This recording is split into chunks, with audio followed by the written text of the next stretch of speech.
Naniniwala po ba kayo na ang mga anghel ay maaaring maghiwalay sa atin sa Diyos at kay Kristo? Marami nang nailigaw dahil sa mga anghel eh. Alam niyo po kung alin o sino-sino sila. Yung Islam o mga Muslim at yung Church of Jesus Christ, Latter-day Saints o Mormons. Yan. Mga anghel po ang may kagagawan kaya nagkaroon ng mga relihiyon na yan eh. Means, sila ang pruweba o katunayan na pwedeng makapaghiwalay kay Kristo ang mga anghel. Hiwalay kay Kristo yung mga relihiyon na yan eh. Pati yung Katoliko o Roman Catholic Church at Sabadista o Seventh-day Adventist Church na sumusunod sa 10 utos na ipinahayag ng anghel kay Moises sa bundok ng Sinai. Basa. Galatia 5:4. Kayo'y hiwalay kay Kristo, kayong nangag-iibig na ariing ganap ng kautusan. Nangahulog kayo mula sa biyaya. Gawa 7:37 hanggang 38:53. Ito'y yaong Moises na nagsabi sa mga anak ni Israel, palilitawin ng Diyos sa inyo ang isang propeta na gaya ko mula sa inyong mga kapatid. Ito yaong naroon sa iglesia sa ilang, nakasama ang anghel na nagsalita sa kanya sa bundok ng Sinai, at kasama ang ating mga magulang, na siyang nagsitanggap ng mga aral na buhay upang ibigay sa atin. Kayo na nagsitanggap ng kautusan ayon sa pangangasiwa ng mga anghel at hindi ninyo ginanap. Kasi si Kristo ay nasa iglesia ng Diyos MCGI eh. Siya ang leader doon. Basa. Hebreo 3:6.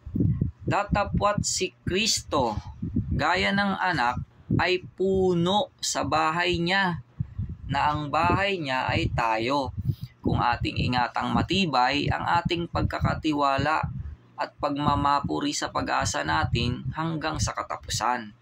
Unang Timoteo 3:15. Ngunit kung ako'y magluwat ng mahabang panahon, ay upang maalaman mo kung paano ang dapat sa mga tao na ugaliin nila sa bahay ng Diyos, na siyang iglesia ng Diyos na buhay at haligi at saligan ng katotohanan. Kapag wala po kayo doon, ay hiwalay po kayo kay Kristo. Ganun yun. Kung gusto nyo pong huwag kayong hiwalay kay Kristo dahil mahal nyo siya, dapat kung nasaan siya ay dumuon po kayo. Kung mahal nyo talaga, dapat umanib kayo sa iglesia ng Diyos, MCGI. Basa. Juan 12:26. Kung ang sino mang tao'y naglilingkod sa akin, ay sumunod sa akin, at kung saan ako naroroon, ay doon naman doroon ang lingkod ko. Kung ang sino mang tao'y maglingkod sa akin, ay siya'y pararangalan ng Ama. At kung mahal nyo talaga si Jesus, ay huwag po kayong cheater. Dapat mag-stay kayo sa kanya sa MCGI. Hindi yung babalik pa kayo sa Katoliko at sasawsaw pa kayo sa rebultong anghel. Kasi may hawak yun na holy water kuno. O kaya naman, makakita kayo ng malaanghel sa kagandahan o sa kapugian, iiwan nyo na si Kristo. Huwag ganon. Dapat maging tapat kayo sa tipanan nyo ni Jesus Christ. Huwag po kayong gagaya sa mga cheater. Tapat dapat sa kasunduan. Basa. 2 Korinto 5:18. Datapwat ang lahat ng mga bagay ay pawang sa Diyos, na pinakipagkasundo tayo sa Kanya sa pamamagitan ni Kristo, at ibinigay sa amin ang ministeryo sa pagkakasundo. Roma 1:31.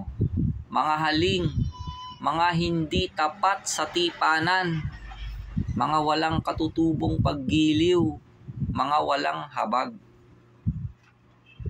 Kapag nasa iglesia ng Diyos MCGI na po kasi kayo, ay engage na po kayo nun. Dahil ang iglesia ng Diyos MCGI ay engage kay Kristo at ikakasal ito sa Kanya balang araw. Huwag po kayong gagaya sa nangyari kina Dominic at Bea na ikakasal na lang nagkahiwalay pa. Basa, Apokalipsis 19:7 hanggang 8. Tayo'y mga galak at tayo'y magsayang mainam, at siya'y ating luwalhatiin, sapagkat dumating ang pagkakasal ng kordero, at ang kanyang asawa ay nahahanda na. At sa kanya'y ipinagkaloob na damtan ang kanyang sarili ng mahalagang lino, makintab at tunay, sapagkat ang mahalagang lino ay siyang mga matuwid na gawa ng mga banal.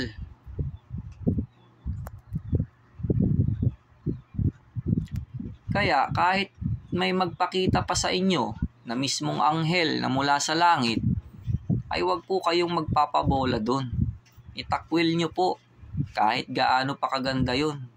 Dahil ang dapat nating pakinggan ay ang anak ng Diyos na si Kristo. Basa, Mateo 17:5. Samantalang nagsasalita pa siya, narito, ang isang maningning na alapaap ay lumilim sa kanila. At narito, ang isang tinig na mula sa alapaap na nagsasabi, ito ang sinisinta kong anak na siya kong kinalulugdan. Siya ang inyong pakinggan. Galatia 1:8. Datapwat kahimat kami o isang anghel na mula sa langit ang mangaral sa inyo ng anumang ebanghelyo na iba sa aming ipinangangaral sa inyo ay matakwil. Tandaan nyo po, si Satanas man ay nagpapakunwaring anghel ng kaliwanagan at may mga ministro siya. Merong tao na nagpapakilala ng sugong anghel daw. Ay nako, baka makumbinsi po kayong dumalo sa kanilang pamamahayag. Ingat po. Basa Biblia. Ikalawang Korinto 11:14 hanggang 15. At hindi katakataka, sapagkat si Satanas man ay nagpapakunwaring anghel ng kaliwanagan. Hindi malaking bagay nga na ang kanyang mga ministro naman ay magpakunwari na waring ministro ng katwiran, na ang kanilang wakas ay masasang-ayon sa kanilang mga gawa.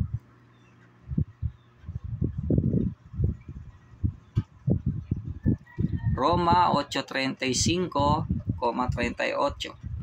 Sino ang maghihiwalay sa atin sa pag-ibig ni Kristo?